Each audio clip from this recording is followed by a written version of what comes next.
Apartemen gue tuh gak selalu rapi. Kadang-kadang barang-barang tuh ya di lantai aja gitu. Oke deh, seringnya sih emang di lantai. Nah, kaos kaki biru kesayangan gue salah satunya. Break, cuma sebelah doang. Sebelahnya lagi kayaknya sih bersih. Atau jangan-jangan di lantai juga. Gue punya anjing namanya Patches. Patches ini kecil. Nah, si Patches ini suka banget ngumpetin barang. Dia pikir itu permainan lucu banget kali ya. Gue sih gak selalu mikir gitu. Apalagi kalau lagi buru-buru mau ke acara penting. Suatu pagi, gue butuh kaos kaki biru gue. Dua-duanya. Yang sebelah gampang ketemunya. Ada di bawah kasur. Nah, yang satunya lagi. Hilang. Hilang gitu aja. Kayak sulap, tapi sulap yang nyebelin. Gue cari kemana-mana. Di bawah kursi, udah. Di belakang gorden, udah juga. Sampai kotak sereal pun gue obrak-abrik. Siapa tahu kan? Si Patches ngeliatin gue. Ekor kecilnya goyang-goyang. Mukanya polos banget. Terlalu polos malah, kalau kata gue sih. Matanya gede, bulat. Gue mulai curiga nih sama si Patches. Dia tuh punya catatan kriminal gitu loh. Suka nyolong barang-barang kecil yang empuk. Pernah, dompet gue diambil. Duitnya sih nggak dipakai. Cuma digigitin dikit. Gue panggil namanya. Patches, kaos kaki gue mana? Dia cuma miringin kepala, terus ngeluarin suara imut gitu. Gak ngebantu sama sekali. Akhirnya gue merangkak. Gue lihat ke bawah sofa. Nah, itu dia, kaos kaki biru gue. Dan si Patches lagi jagain. Dia udah bikin sarang kecil gitu. Kaos kaki gue jadi pajangan utamanya. Ada juga tisu bekas, sama tutup pulpen. Itu tumpukan harta karun dia. Gue liatin dia liatin gue. Terus, kaos kakinya dijilat. Gue mau marah juga gimana ya, udah keburu lucu. Gue ketawa aja akhirnya. Patches makin kencang goyangin ekornya. Dia pikir gue lagi ngajak main. Mungkin iya juga sih. Hidup sama Patches tuh emang selalu jadi petualangan nyari barang hilang. Dan ketawa ketiwi nggak jelas. Supermarket itu tempat yang aneh ya. Banyak banget orang, semuanya buru-buru, dorong-dorong troli gede, kadang nabrak kita, gak selalu minta maaf lagi. Semua mukanya serius banget, kayak lagi ngejalanin misi. Misi nyari susu, atau acar merek tertentu, atau serial yang ada hadiah mainannya. Gue suka ngeliatin orang di supermarket. Kadang lebih seru dari nonton TV loh. Barang-barang yang mereka beli tuh menarik. Cara mereka nyari diskonan juga. Pernah nih, gue lihat bapak-bapak, dia lagi usaha ngambil kaleng. Adanya di rak paling atas. Bapaknya ini nggak tinggi-tinggi amat. Dia jinjit-jinjit, usaha terus, mukanya sampai merah, bunying, gitu. Gue pengen nolongin, tapi gue juga nggak tinggi. Jadi ya gue nonton aja. Dikit lagi dapet tuh. Tiba-tiba ada mbak-mbak tinggi lewat. Dia langsung aja ngambilin. Gampang banget dikasih ke bapaknya. Bapaknya kaget campur malu gitu, kita semua jadi senyum.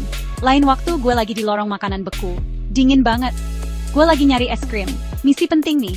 Gue lihat ada orang lagi liatin kacang polong. Diem aja. Gue bilang, permisi.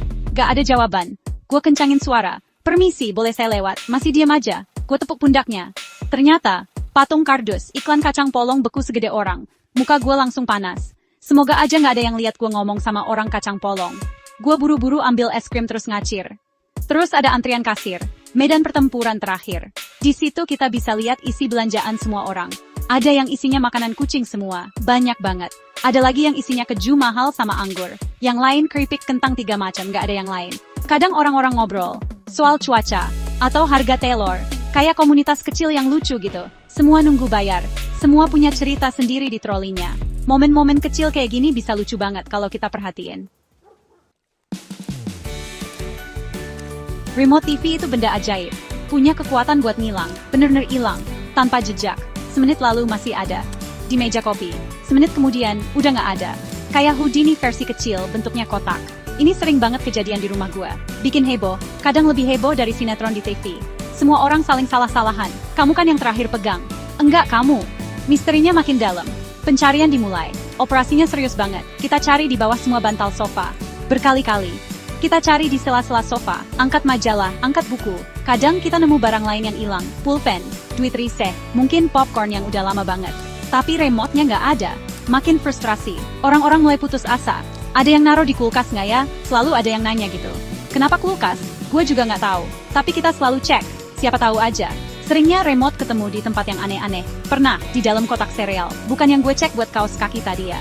Beda lagi. Lain waktu ada di tempat tidur anjing. Si Patches lagi. Mungkin dia pikir itu mainan gigit-gigitan. Atau mungkin dia emang suka aja nontonin kita nyari. Biar dia ada hiburan. Pas ketemu lega banget rasanya. Kayak nemu harta karun.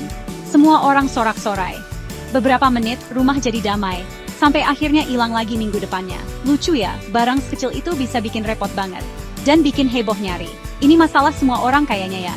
Semua orang pasti pernah kehilangan remote. Ini malah jadi nyatuin keluarga. Dalam pencarian bersama, frustrasi bareng-bareng, dan semoga, akhirnya, ketawa bareng. Pas remote-nya nongol di mangkok makanan kucing, atau di bawah bayi yang lagi tidur. Perjuangan kecil sehari-hari ini emang bagian dari hidup, dan seringnya jadi lucu kalau diinget-inget. Enak kok, ketawain hal-hal kayak gini. Hidup ini kadang serius banget. Ada tagihan mesti dibayar, ada kerjaan mesti diberesin, ada janji mesti ditepatin.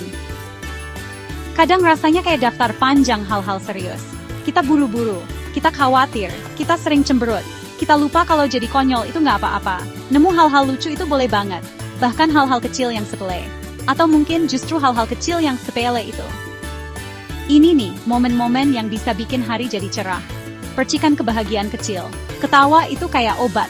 Tapi rasanya jauh lebih enak, dan gak perlu resep dokter. Pas kita ketawa, badan rasanya enak, pikiran juga enak, ilmuwan aja bilang gitu. Katanya bisa ngurangin stres, katanya bagus buat jantung.